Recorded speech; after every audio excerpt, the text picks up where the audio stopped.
নমস্কার। আজকে যুব দিবস অর্থাৎ স্বামী বিবেকানন্দের ১৬৩তম জন্মদিন। তো আজকে আমি যুবক সহ সমগ্র বিশ্বের যত মানুষ আছেন সবাইকে জানাচ্ছি আমার শ্রদ্ধা, ভালোবাসা এবং আন্তরিক শুভেচ্ছা। আমি চাই যে বিবেকানন্দের যে আদর্শ ছিল শুধু যুবক নয়, সেই আদর্শে আমরা সবাই আদর্শায়িত হই। আমরা প্রত্যেকে সেই আদর্শের পথ মেনে চলি। তার আদর্শ ছিল যে প্রত্যেকে বীরের মতো কাজ করব। তা যার যত বয়স হোক সেই বয়সের বাধা আমরা অতিক্রম করতে চাই আজকের দিনে। তাই আজকের দিনটা যুব দিবস। আমরা যে বয়সে উন্নীত হই না কেন প্রত্যেকেই আমরা যুবক, প্রত্যেকেই আমরা নানা কর্ম করতে পারি এবং অবশ্যই সেটা সুকর্ম, ভালো কর্ম। তো যাই হোক, আমি প্রত্যেক গুণীজনকে নিয়ে, প্রত্যেক গুরুকে নিয়ে কিছু লেখার চেষ্টা করি। এবারেও আমি স্বামী বিবেকানন্দকে আমার লেখার মাধ্যমে একটু শ্রদ্ধা জানাবার চেষ্টা করব আমার চ্যানেলে। তো যদি আপনারা আমার সাথে থাকেন এবং আমাকে একটু ভরসা যোগান, তাহলে আমি বড়ই বাধিত হব। দেখুন আপনাদের ভালো লাগে কিনা, আগে সেইটা দেখুন।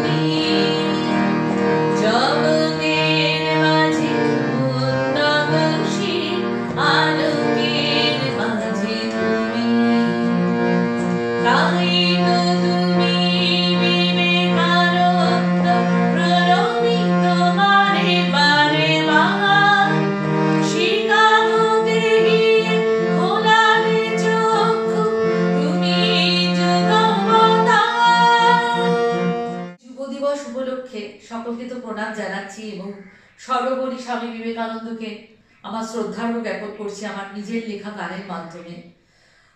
কিন্তু একটু কিছু না বললে যেন সম্পূর্ণটা অধরা থেকে যায় অনেকের কাছে। কারণ সব বাচ্চারা বিশেষ করে, তারা তো স্বামী বিবেকানন্দের সম্পর্কে এতটা জ্ঞান এখনো তাদের অর্জন হয়নি। তাই তাদের জন্য একটু কিছু বলছি। স্বামী বিবেকানন্দের পূর্ব নাম নরেন্দ্রনাথ দত্ত। কলকাতার শিমুলিয়া পল্লীর এক সম্ভ্রান্ত কায়স্থ পরিবারে 1863 খ্রিস্টাব্দের 12ই জানুয়ারি প্রত্যুষে তিনি ভূমিষ্ঠ হন। পিতা বিশ্বনাথ দত্ত হাইকোর্টের অ্যাটর্নি ছিলেন। এই কার্যে তিনি প্রচুর অর্থ উপার্জন করিতেন, ব্যয়ও করিতেন অকাতরে। বহু দুস্থ আত্মীয় তাহার অর্থে প্রতিপালিত হইত। গাড়ি ঘোড়া দাস দাসী লইয়া থাকিতেন খুব জাঁকজমক করিয়া। নিত্য পলান্ন ভোজন এই পরিবারের বৈশিষ্ট্য ছিল। সংসারের তখনকার দিনে মাসে প্রায় 1000 টাকা ব্যয় হইত। হিন্দু ধর্ম অপেক্ষা খ্রিস্ট ধর্মের প্রতি তাহার অনুরাগ বেশি ছিল। যিশুর প্রতি অকৃত্রিম শ্রদ্ধা ছিল। নিত্য বাইবেল পাঠ করিতেন, হাফেজের বয়েতগুলিও পড়িতেন। তাছাড়া ধর্ম সংক্রান্ত আর কিছু লইয়া বিশেষ মাথা ঘামাইতেন না।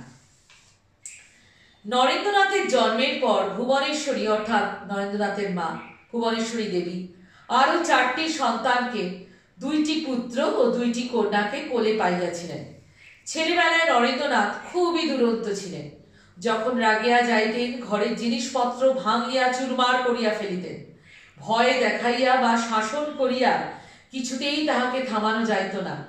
মাতা ভুবনেশ্বরী তাহাকে শান্ত করিবার একটি অদ্ভুত উপায় আবিষ্কার করিয়াছিলেন।